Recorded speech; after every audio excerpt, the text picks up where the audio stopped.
Hello po. Nagluto po tayo ng gulay. Ano to? Ayan o, may sinahog ako na manok. Nilagay ko muna yung manok. Tapos yung ating kalabasa. May kalabasa po yan. Ayun o. Tapos yung okra. Nung kumulo, nilagay ko na itong mga dahon. Yung dahon, ano po yan? Talilong, malunggay, at alugbati. Okay lang naman kasi sabi nila may alugbati na, may okra pa. Okay lang naman po yun.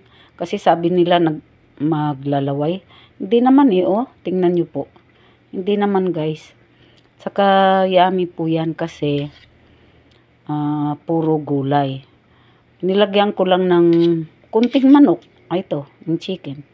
Siyempre, para kailangan may lasa din. Di po ba? Ayan po ang ating ulam ngayon, gulay.